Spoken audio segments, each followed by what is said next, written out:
ഇതൊക്കെ ഇങ്ങനെയാണോ ഉണ്ടാക്കുന്നത്? ഉണക്കമുന്തിരിയും പനിനീരും ഇലക്ട്രിക് കെറ്റിലും ഉണ്ടാക്കുന്നത് കാണാം. ഗോതമ്പിൽ നിന്ന് തന്നെയാണ് ഗോതമ്പ് പൊടിയും മൈദയും ഉണ്ടാക്കുന്നത്. എന്നിട്ടും ഇത് രണ്ടും തമ്മിൽ ഗുണത്തിലും ഉപയോഗത്തിലും ഇത്രയധികം വ്യത്യാസങ്ങളുണ്ടായത് എന്തുകൊണ്ടാണെന്നറിയണ്ടേ? സർക്യൂട്ട് ബോർഡുകൾ എന്തുകൊണ്ടാണ് പച്ച നിറത്തിൽ കാണപ്പെടുന്നത്? കാന്തം നിർമ്മിക്കുന്നത് എത്ര മെറ്റലുകൾ ചേർത്താണെന്ന് വല്ല പിടിയുമുണ്ടോ? പിന്നെ ഈ റബ്ബർ പാലിൽ നിന്നും ഊതി വീർപ്പിക്കാവുന്ന ബലൂൺ ഉണ്ടാക്കുന്നതും കാണണ്ടേ? ഉണക്കമുന്തിരി പറക്കെ കേട്ടാ പോരല്ലോ, ഉണ്ടാക്കി നോക്കിയാലോ?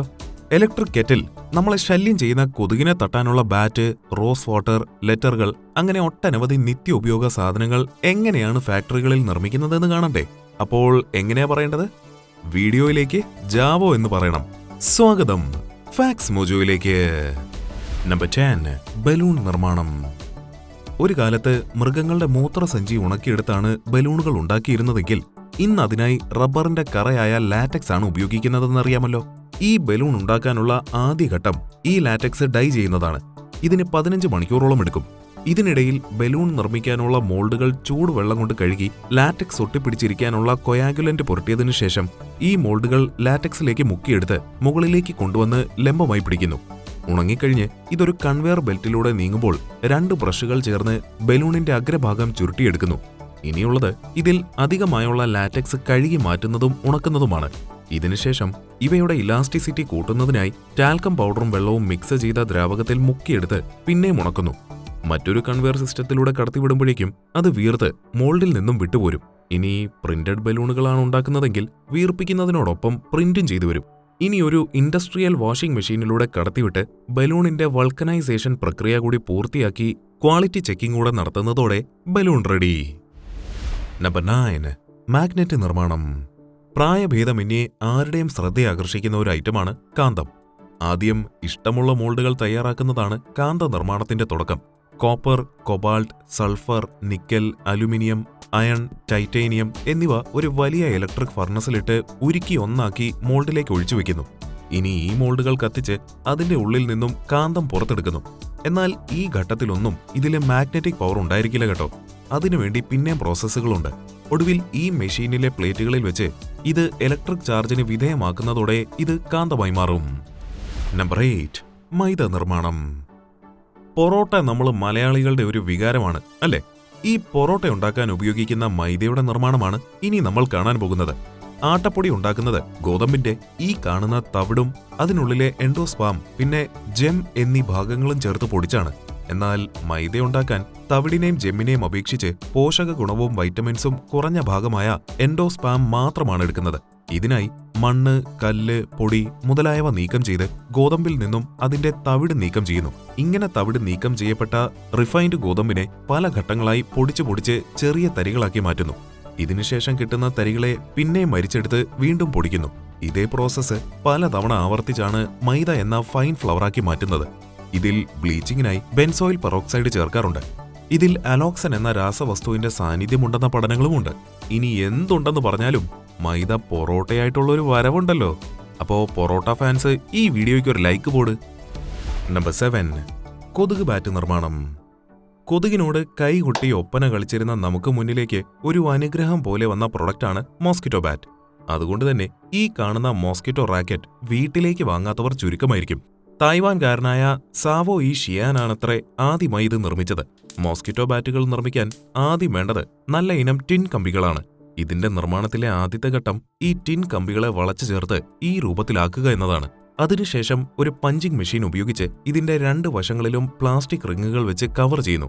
ഇനി ഇതിന്റെ ഹാൻഡ് ഹോൾഡർ പൊസിഷനിൽ ഒരു ചെറിയ സർക്യൂട്ട്, ചാർജ് ചെയ്യാനുള്ള മറ്റ് സംവിധാനങ്ങൾ എന്നിവ ചേർത്ത് അതൊരു പ്ലാസ്റ്റിക് കൊണ്ട് കവർ ചെയ്യുന്നു.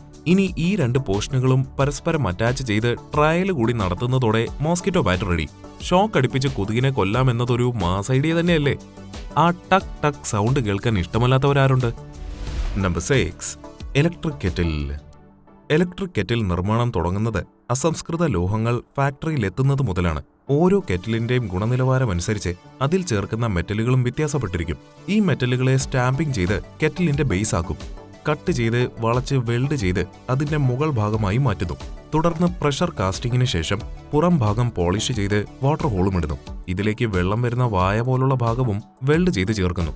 ഇനിയുള്ളത് ഹീറ്റിംഗ് ഏരിയ റെഡിയാക്കലാണ്.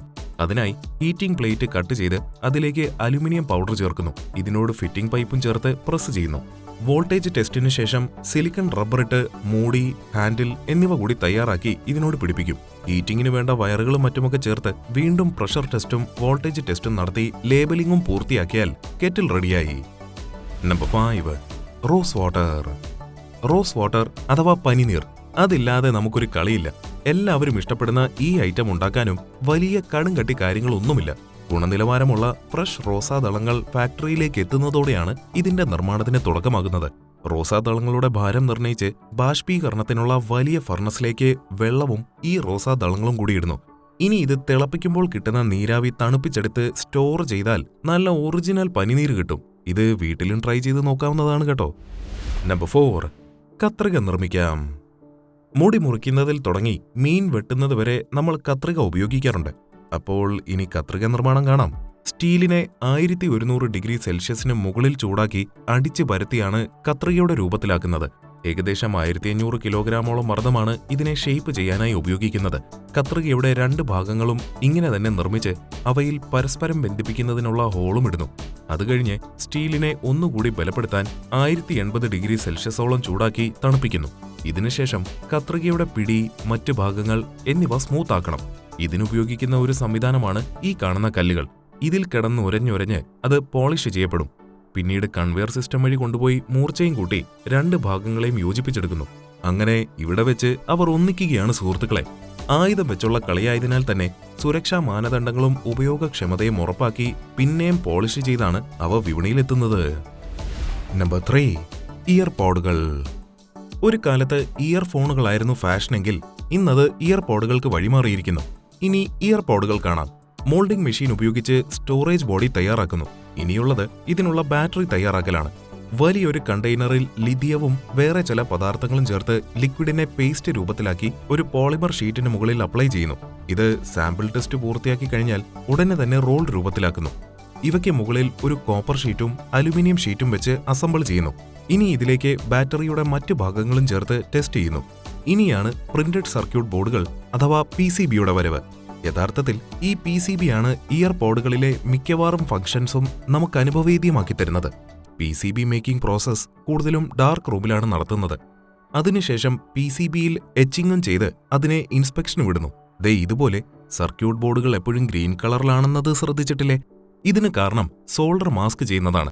സോൾഡർ മാസ്ക് ചെയ്യുന്നതാകട്ടെ ഇതിൽ ഷോർട്ട് സർക്യൂട്ടുകൾ ഉണ്ടാകാതെ ഇരിക്കുന്നതിനാണ്. PCBയിൽ Bluetooth, accelerometer, SOC, audio codec, noise reduction, microphone എന്നു തുടങ്ങി ധാരാളം ഘടകങ്ങളുണ്ടല്ലോ. ഇതെല്ലാം കൂടി ഈ കുഞ്ഞൻ ഇയർപോഡിലാണുള്ളത്.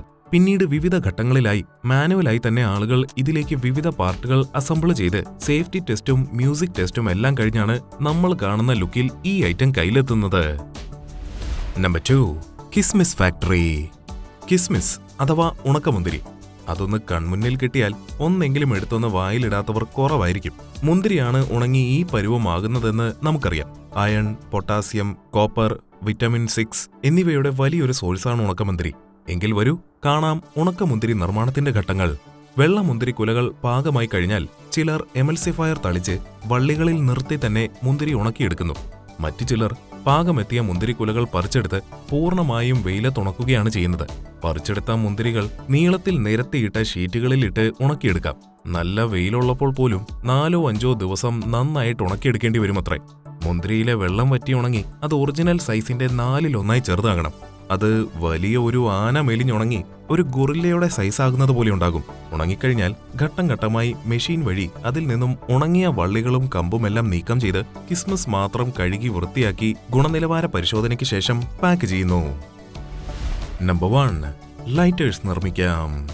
കുടില് മുതൽ കൊട്ടാരം വരെയും സാന്നിധ്യമുള്ള ഒരു സാധനമാണ് ലൈറ്റർ. പക്ഷേ അതിന് നിലയിലും വിലയിലും ഇത്തിരി വ്യത്യാസം വരുമെന്ന് മാത്രം.